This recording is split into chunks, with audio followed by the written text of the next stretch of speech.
something people aren't doing at the moment. And is it a false economy to actually avoid servicing your car or do DIY repairs if you're competent enough? That's a huge false economy. Look, hands up, I've never serviced a car. Um, uh, Mostly because well, I'm not really brave enough to have a go at it, if I'm honest. I've I know the theory. You just take the plug out, the sump plug out, drain the oil out, wait till it's drained out, and then fill it up. I mean that literally takes 5, 10 minutes. So I'm sure I could do it. There's be a YouTube tutorial on whichever car you want to do it on, and you know what? Just have a go at it. Just watch the tutorial, watch it 2 or 3 times, and then when you're confident, have a go. I mean, the average service of a car is probably somewhere between 100 and 200 quid, depending on what you replace. And you can go and buy a service kit for most normal cars for about 35 quid, oil and air filter. And it will probably take you half an hour to an hour to do it maximum. So you can service your own car for 35 quid. So even if you're skint, most people can come up with 35 quid. 35 quid nowadays is 2 packets of fags, I believe. Mm. So if you smoke, it's 2 packets of cigarettes to service your car. Um, if you don't smoke, it's probably what, about 5 pints now, 35 quid. Mm.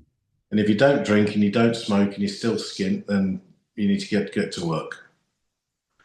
I think that servicing your own car is a good idea.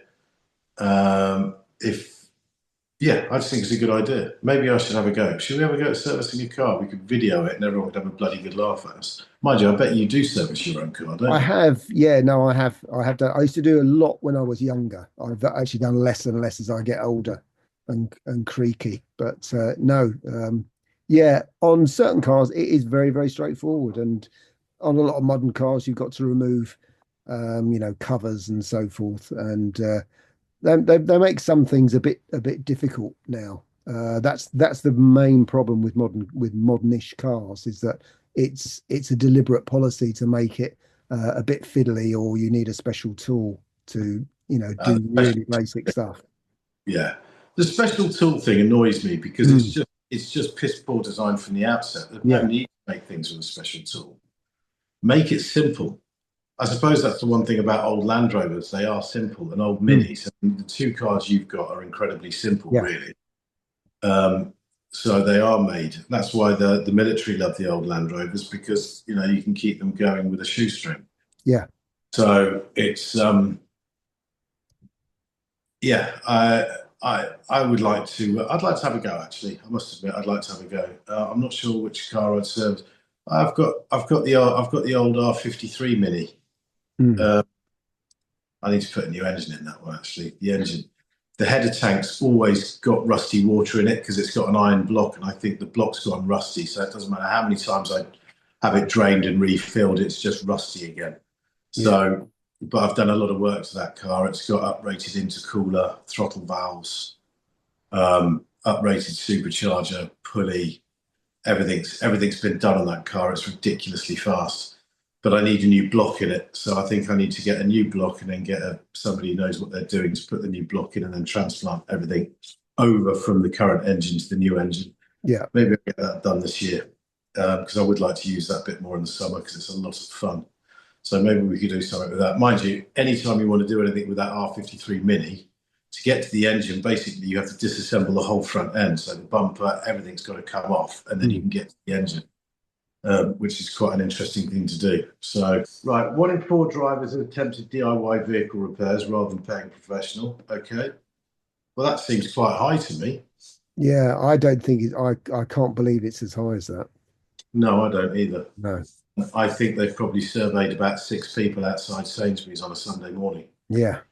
Right, 3 in 4 apparently admit to using YouTube or TikTok. Oh God, the amount of cars I've fixed using YouTube and TikTok is well, never TikTok. I don't know how to use TikTok. Uh, um, but yeah, I've used YouTube a lot. It's very good actually. It is. Yeah. Um, yeah, it is really good. Nearly 1 in 5, 18% have tackled repairs themselves after a failed MOT. Well, yeah, I mean, things like windscreen wipers and stuff like that, absolute doddle, even I can do that. Yeah. Right, almost 28% admit to continuing to drive despite MOT advisories. Well, that's all right. It's an advisory. It's an not a fail. advisory. Yeah. So that's fine.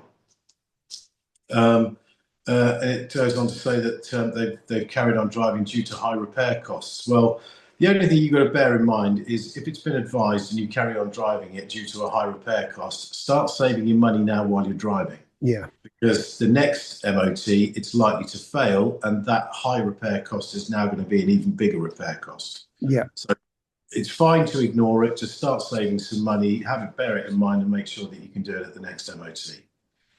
1 in 6, 15% have delayed or skipped an MOT test due to financial concerns. I understand that everybody's been skipped at some point in their life, and if they haven't, they're very lucky. But if you've delayed or skipped it due to financial concerns, you're only going to get, you're only going to get nicked, and then your financial cost goes up because you'll get a fine. So just bear that in mind. And if it is a financial concern, you can always try a DIY repair with an MOT tutorial, a YouTube tutorial, or you can shop around. You know what? Get a quote from a garage, get it in writing, and then ring around the local garages and just say, "I've had a quote for this repair. Can you give me another quote?" A bit about car service histories. First of all, don't ever trust just a book. If you given a service history book with stamps in it and signatures and everything else, mileages, that's great, but don't trust it completely. If you get a bad feeling about the car or the person and you think the book might be dodgy, ask for accompanying receipts. If there's no receipts, then you can't trust it 100%.